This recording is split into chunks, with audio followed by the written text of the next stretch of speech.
हम हमारा असेसमेंट बता रहे हैं। अगर कांग्रेस पार्टी हारी तो खड़गे के सर पर वो तबला बजाएगी। अब हमें उन सीटों पर नजर डालनी चाहिए जहां पर मतलब बड़ा खेल होने वाला है। बीजेपी 3 डिजिट में भी नहीं आ पाएगी, 100 सीटें भी नहीं जीत पाएगी। शिवसेना के उद्धव गुट को नकारा जा रहा था, उसको जनता ने अपना समर्थन दिया है और अगर ये समर्थन वोटों में तब्दील हुआ है तो साफ तौर पर बीजेपी को बहुत बड़ा नुकसान महाराष्ट्र में होने वाला है। जो वोटिंग हुई जिस प्रकार से जो इनपुट्स मिल रहे हैं उसके आधार पे आपको क्या लग रहा है मायावती की पार्टी खाता खोल पाएगी? तो कांग्रेस का ग्राफ तो ऊपर जाने वाला है, कांग्रेस उस स्तर पर पहुंचने वाली है जिस स्तर पर अब अमेठी पर क्या टेक है आपका? आपको क्या लगता है कि जो किशोरी लाल शर्मा है वो हरा देंगे स्मृति ईरानी को? स्मृति ईरानी किसी भी कीमत पर नहीं जीत पाएंगी। कांग्रेस अगर कर्नाटक में एक तरफा जीत दर्ज कर ले जाए तो कोई बड़ी बात नहीं होगी। तेलंगाना की बात करें, तेलंगाना में भी कांग्रेस सबसे बड़ी पार्टी बनकर उभर सकती है। जेडीयू इतनी इंपॉर्टेंट है बीजेपी के लिए कि विजयन जो लोग कह रहे हैं कि अगर जेडीयू साथ नहीं होती तो बीजेपी के लिए बिहार में दहाई तक पहुंचना इस बार मुश्किल होता। तो ठीक है, आगे बढ़ते हैं। पश्चिम बंगाल 48 सीटों वाला राज्य। प्रधानमंत्री मोदी ने कहा है कि पश्चिम बंगाल हमारे लिए सबसे बेस्ट होगा। तो वहाँ जम्मू कश्मीर और नॉर्थ ईस्ट के जितने स्टेट है वहाँ पर बीजेपी को बड़ा नुकसान होने वाला है। बहुत दिलचस्प तो खड़गे बनेंगे प्राइम मिनिस्टर। नतीजे दोनों ही पक्षों को हैरान करने वाले हैं और ये बीच में कोई त्रिशंकु वाली कोई कुछ भी नहीं होने वाला। वो एक तरफ ही जाएंगे, चाहे बीजेपी की तरफ जाए चाहे इंडिया गठबंधन की तरफ जाए। कहते हैं कि दिल बहलाने को वाले ये ख्याल अच्छा है, 4 जून तक का इंतजार कीजिए। लोकतंत्र के सबसे बड़े महापर्व का समापन हो गया है। लोकसभा चुनाव के बाद अब देशवासियों की नजर 4 जून पर टिक गई है, यानी मंगलवार को यह तय हो जाएगा कि देश के प्रधानमंत्री नरेंद्र मोदी तीसरी बार पीएम पद की शपथ लेंगे या फिर इंडी गठबंधन के दावे हकीकत में तब्दील होंगे। इन्हीं मुद्दों पर आज चर्चा करेंगे। मैं आपके साथ नवेंदु शेखर झा, अपने दोनों सहयोगी आशीष दुबे और विजेंद्र विजय के साथ मौजूद हूं, जो आपको जमीनी हकीकत बताएंगे। तो शुरुआत आशीष आपके साथ करना चाहूंगा। 7वें चरण की वोटिंग समाप्त हो चुकी है, क्या लग रहा है अब की बार किसकी सरकार? अब की बार किसकी सरकार बनेगी या नहीं बनेगी, लेकिन एक चीज बहुत क्लियर है कि नतीजे सत्ता पक्ष हो या विपक्ष सभी के लिए चौंकाने वाले होंगे। क्यों विजय? मेरे हिसाब से ये एक ऐसा सच है जो कि 19 अप्रैल को ही लोगों को मालूम था कि क्या होने जा रहा है। देखिए, लड़ाई 272 की है, लेकिन पीएम मोदी ने जब 400 पार का नारा दिया ना तो वहां विपक्ष जो है, जो अपोजिशन है, वो कंफ्यूज हो गया और उसके बाद से बीजेपी को एज ही रहा पूरे चुनाव में। हालांकि कांग्रेस ने अच्छी फाइट दी और बीजेपी को बैकफुट पे जाना पड़ गया 400 पार वाले जो कहा जा रहा है कि यूपी में अखिलेश यादव ने जाति समीकरण को अच्छे से साधने की कोशिश की है, अच्छे से टिकट बांटे हैं। ऐसे में कई ऐसी सीट हैं, 80 में से 24 से 25 सीट है जहां टफ फाइट बताई जा रही है। लेकिन आशीष विजेंद्र ने कहा 19 अप्रैल को ही यह तय हो गया था, लेकिन उसके बाद जो समीकरण बनते दिखे, माहौल जो नजर आया, एकदम आक्रामक लड़ाई नजर आई इंडी गठबंधन और एनडीए के बीच, जैसे भारत पाकिस्तान का मुकाबला होता है। जो मुद्दे थे वो हो गए, जनता ने मुद्दे सुन लिए, सबके वादे दावे सुन लिए, अपना नतीजा ईवीएम में कैद करा दिया। अब ईवीएम से वो नतीजे बाहर आने वाले हैं।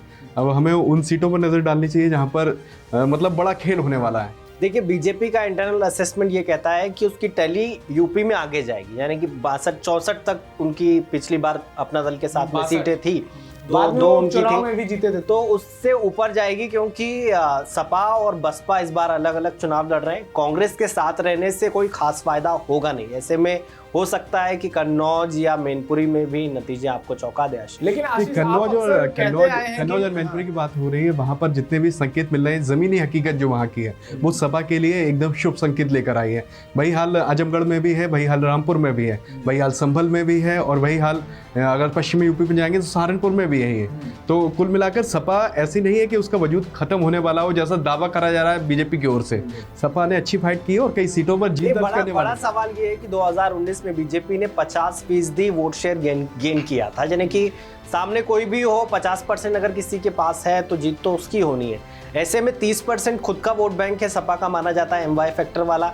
साथ में अगर आप मिला दें कांग्रेस के 2.5% का वोट शेयर, तो मुझे नहीं लगता है बीजेपी को कोई खास दिक्कत होने वाली है। समीकरण जो आप वोटिंग के परसेंटेज के हिसाब से सेट करोगे वो मायने तब तक रखते हैं जब आप जीत रहे हो।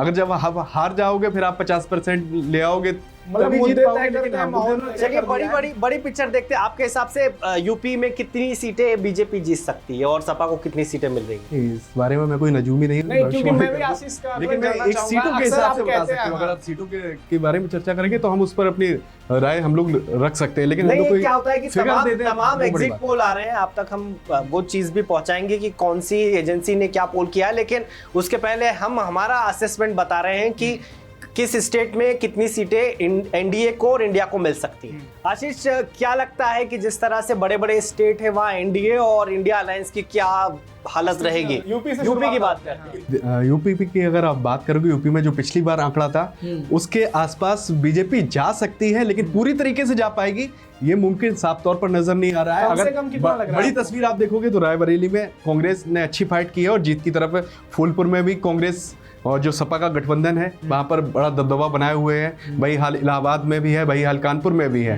वही हाल सहारनपुर में भी दिख रहा है, संभल में भी दिख रहा है और ऐसी तमाम सीटें मेरठ में भी कड़ी टक्कर मानी जा रही है। आजमगढ़, रामपुर, बाकी सीटों पर जो है सपा है, एक सीट टीएमसी के लिए छोड़ी है। भदोही की टीएमसी की जो बात कर रहे हो उस सीट पर तो बीजेपी का दबदबा दिख रहा है। लेकिन अगर आप सपा और कांग्रेस की बात, कांग्रेस ने पिछली बार 2019 में सिर्फ और सिर्फ एक सीट जीती थी, तो कांग्रेस का ग्राफ तो ऊपर जाने वाला है। कांग्रेस उस स्तर पर पहुंचने वाली है। अमेठी पर क्या टेक है आपको क्या लगता है कि जो किशोरी लाल शर्मा है वो हरा देंगे स्मृति ईरानी को? कई लोग बोल रहे हैं कि जमीन पर हवा जो है वो आखिरी दौर में बदल गई थी। देखिए 2019 में भी बहुत सारे सियासी पंडित थे जो ये दावे कर रहे थे कि स्मृति ईरानी किसी भी कीमत पर नहीं जीत पाएंगी, लेकिन जिस तरह से वो 2014 के बाद वहां डटी रही, उसके बाद 55,000 वोट से राहुल गांधी को उनके गढ़ में जाकर हरा दिया और उसके बाद लोग भी कह रहे हैं कि स्मृति ईरानी लगातार दौरे कर रही है, वहां पर कुछ विकास कार्य भी किए हैं। तो ऐसे में और प्लस मोदी का फैक्टर भी है और राहुल गांधी का अमेठी छोड़ के रायबरेली जाना, इन सब बातों को जिस तरीके से प्रियंका गांधी ने आखिरी चरण में अमेठी में मोर्चा संभाला तो स्मृति ईरानी को बैकफुट पर धकेल दिया और किशोरी लाल शर्मा के पक्ष में अच्छी खासी हवा बन गई थी। तो इसका एक संकेत तो साफ है कि हार का जो अंतर है बहुत कम होने वाला है और कहीं जीत जाए तो कोई बड़ी बात नहीं। अगली सीट पे आता हूं, वीआईपी सीट है रायबरेली में। एक तरफा राहुल गांधी रायबरेली जीत रहे हैं, वायनाड भी राहुल गांधी जीत रहे हैं। जिन्हें अमित शाह ने जो रोड शो किया है वो काम नहीं आएगा? वो तो बीजेपी को सोचना चाहिए काम आएगा कि नहीं आएगा। अगर काम आता तो इतने तमाम नेता नहीं बुलाने पड़ते अगर राहुल गांधी इतने मजबूत उम्मीदवार नहीं। रायबरेली आपको क्या लगता है? मेरे हिसाब से फाइट है वहां। देखिए क्लोज फाइट होगी, अगर हार जीत भी होगी तो वो 1 लाख से कम के मार्जिन से होगी। अगर राहुल गांधी जीतते भी हैं तो मार्जिन कम होगा क्योंकि कास्ट फैक्टर में दिनेश प्रताप सिंह राहुल गांधी से आगे है। क्योंकि इसी पर आपने उससे पहले मैं एक इंपॉर्टेंट सवाल आपसे पूछना चाहता हूं कि जो वोटिंग हुई जिस प्रकार से जो इनपुट्स मिल रहे हैं उसके आधार पे आपको क्या लग रहा है मायावती की पार्टी खाता खोल पाएगी? मायावती ने अपने कदमों पर अपने पैरों में खुद ही कुल्हाड़ी मार ली। वो खुद ही हेड विकेट हो गई। उन्होंने जिस तरीके से आकाश आनंद को बैक सीट पर बैठा दिया, पहले फ्रंट सीट पर बैठाला, ड्राइविंग सीट पर बैठाला और फिर से बैकडोर से उनकी अपने पार्टी के अंदर ही वापसी कर ली, घर पर बैठा दिया। तो मायावती ने अपने जो नतीजे थे पहले बताया। हमारे दर्शक जो हैं वो जानना चाहते हैं कि यूपी के अलावा बाकी स्टेट्स में भी बीजेपी और इंडिया अलायंस के बीच में कैसी टक्कर हुई है। लेकिन उससे पहले मैं आपका असेसमेंट जानना चाहता हूं यूपी को लेकर, आपको क्या लग रहा है? एनडीए मेरा यूपी में मेरा असेसमेंट 75 प्लस का है, एनडीए वहां तक पहुंच सकता है। किसी भी कीमत में 75 प्लस एनडीए नहीं जाने वाला है। पिछली बार से जो उनकी सीटें आई थी उससे नुकसान होने वाला है और जो बीएसपी की कंडीशन थी आप दोनों से पूछता हूं क्योंकि वक्त की कमी है, जैसा हम जानते भी हैं कि बहुत लिमिटेड टाइम है और आपको हर स्टेट के बारे में एक पिक्चर दे रहे हैं हम, कोई भविष्यवक्ता नहीं है। 4 जून को 3 से 4 बजे दोपहर में आपको तस्वीर साफ हो जाएगी। एमपी में 29 सीटें हैं, बीजेपी और कांग्रेस के बीच में सीधी टक्कर है। आपको क्या लगता है कितनी? एमपी में बीजेपी एक तरफा जीत रही है एमपी को, वहां पर अगर कांग्रेस अगर 5 से 10 तक भी पहुंच जाए ना तो बहुत बड़ी बात होगी। मुझे तो लगता है एक सीट नकुल नाथ की जो है वो सीट जा सकती है कांग्रेस के पाले में, बाकी पिछले बार वाला ही परफॉर्मेंस रिपीट होगा। आपका होम स्टेट 40 सीटें हैं, क्या लगता है जेडीयू का साथ बीजेपी को कितना रास आएगा? जेडीयू इतनी इंपॉर्टेंट है बीजेपी के लिए कि विजन जो लोग कह रहे हैं कि अगर जेडीयू साथ नहीं होती तो बीजेपी के लिए बिहार में दहाई तक पहुंचना इस बार मुश्किल होता है। तो मुझे लग रहा है कि बिहार में जो तस्वीर आ रही है, जो वहाँ के लोग कह रहे हैं, जो वहाँ की जनता जिन्होंने वोट डाला है वो साफ तौर पर संकेत दे रहे हैं कि बिहार में बड़ा खेल होने वाला है। तेजस्वी यादव के जो नारे वादे थे उस पर जनता ने यकीन किया और आरजेडी कुछ बड़ा करने ये विधानसभा चुनाव में भी देखने को मिला। ठीक है, आगे बढ़ते हैं। पश्चिम बंगाल 48 सीटों वाला राज्य, जो कि पश्चिम बंगाल बहुत मायने रखता है बीजेपी के लिए। जो भी गेन करना है वो पश्चिम बंगाल से होगा, बीजेपी के नेता कह रहे हैं। आपको क्या लगता है? पश्चिम बंगाल में जो सबसे बड़ी पार्टी बनके उभरेगी वो टीएमसी रहेगी और दूसरे नंबर पर बीजेपी रहेगी। और आपके हिसाब से? प्रधानमंत्री मोदी ने कल ही कहा है कि पश्चिम बंगाल हमारे लिए सबसे बेस्ट होगा जितने भी नतीजे आएंगे। तो मुझे लगता है कि पिछली बार से हो सकता है बीजेपी को इस बार 5 से 6 सीटें ज्यादा मिल जाए पश्चिम बंगाल। और अगला सवाल आपसे, क्योंकि आपके पास जिम्मा भी है साउथ के राज्यों का, केरल में क्या बीजेपी का खाता खुलेगा? आशीष, केरल में खाता खुलेगा नहीं, यहाँ नहीं खुलेगा, ये बात अभी मतलब वैसी है, संदेह वाली है। लेकिन कांग्रेस वहां पर अच्छा प्रदर्शन करने वाली है। किरण, 3 सीटों पर टक्कर है, त्रिशूल, ओटिंगल और त्रिवेंद्रम, जहां पे की फाइट है कि बीजेपी के चांसेस हैं कि बीजेपी जीत सकती है। और नवेंदु, आपसे जानना चाहूंगा, आप अक्सर अन्नामलाई का जिक्र करते हैं, पूर्व IPS अधिकारी है, क्या लगता है वो अपनी सीट निकाल पाएंगे कोयम्बटूर से? देखिए, तमिलनाडु में तो बीजेपी के लिए जैसे हवा बनाई जा रही थी चुनाव से पहले, लेकिन जो एग्जिट पोल आएंगे अभी आने वाले हैं उसको देखकर लगता है तमिलनाडु में डीएमके और एआईडीएमके का ही दबदबा दिखने वाला है। अन्नामलाई इस बार बीजेपी के लिए बहुत बड़े प्लस पॉइंट है, जिस तरह से उन्होंने मेहनत की। मुझे लगता है कि अन्नामलाई इस बार जीत सकते हैं। मेहनत किसी ने क्यों, वहां के फैक्टर अलग दर्शकों को हम बता दें कि बीजेपी के लिए अगर कुछ भी पाने के लिए है तो वो है आंध्र प्रदेश में, क्योंकि टीडीपी इस बार साथ में है।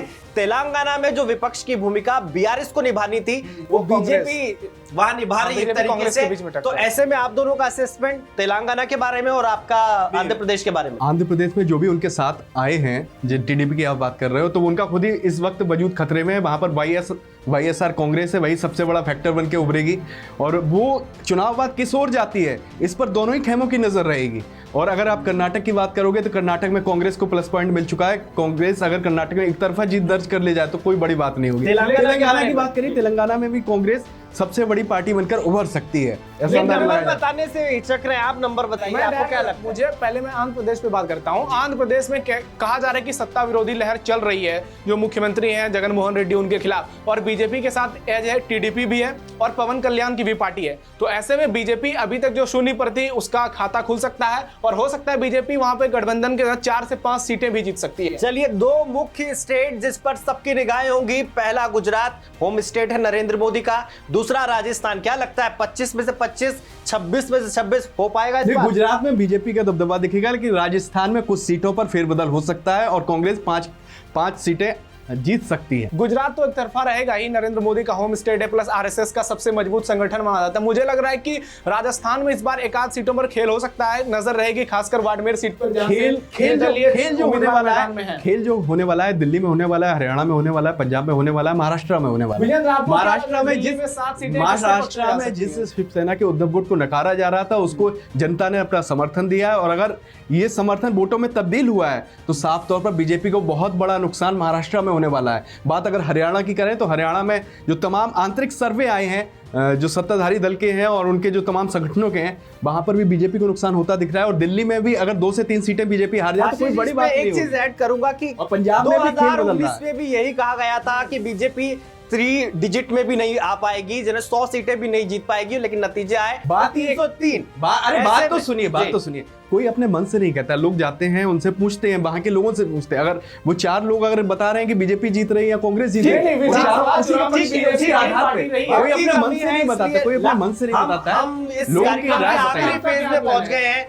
मैं आपसे नवेंदु जानना चाहता हूं, महाराष्ट्र पे भी अपना टेक दीजिए। मेरा टेक ये है कि बीजेपी को नुकसान नहीं होगा, नुकसान होगा तो शिंदे गुट को होगा और अजित पवार गुट को। पिछली बार बीजेपी 26 सीटों पे लड़ी थी, इस बार 32 सीटों पे लड़ रही है और विधानसभा चुनाव में भी पार्टी सबसे बड़ी पार्टी बनकर उभरी है। अरे आपके सहयोगी को नुकसान हो रहा है, आपको एनडीए का 400 पार करना, आपके लिए मुझे लग रहा है असम में जो सीटें उसमें 12 सीटें तो बीजेपी जीतेगी, 2 सीटों पर इंडी गठबंधन जिसमें नॉर्थ ईस्ट में बीजेपी की हवा बहुत खराब हो चुकी है। नॉर्थ ईस्ट में भारी नुकसान होगा। जम्मू कश्मीर में तो यहाँ तक है कि कुछ सीटों में बीजेपी ने अपनी उम्मीदवार नहीं उतारे। 150 सीटों तक जाएगी। मेरे मायने में कुछ नहीं जाएगी, मेरे अपने शब्द मत डालिए, मैं जो बता रहा हूँ उसको सुन लीजिए। जम्मू कश्मीर में भी बीजेपी ने तो कुछ सीटों पे तो अपने उम्मीदवार ही नहीं उतारे, गठबंधन के उम्मीदवार उतरवा दिए।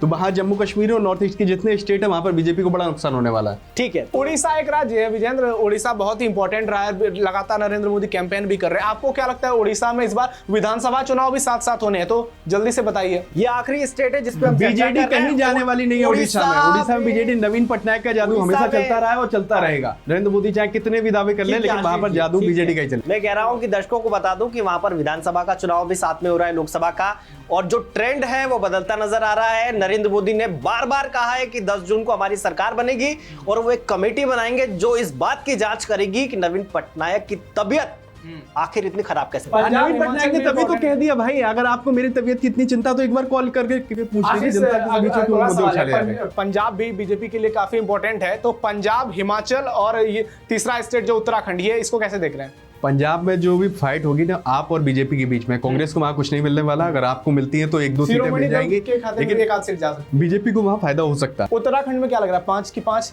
देखिए ये छोटे स्टेट है, यहाँ कुछ भी हो सकता है। कांग्रेस बीजेपी की सीधी टक्कर है, इसलिए स्पेकुलेशन में मत आइए।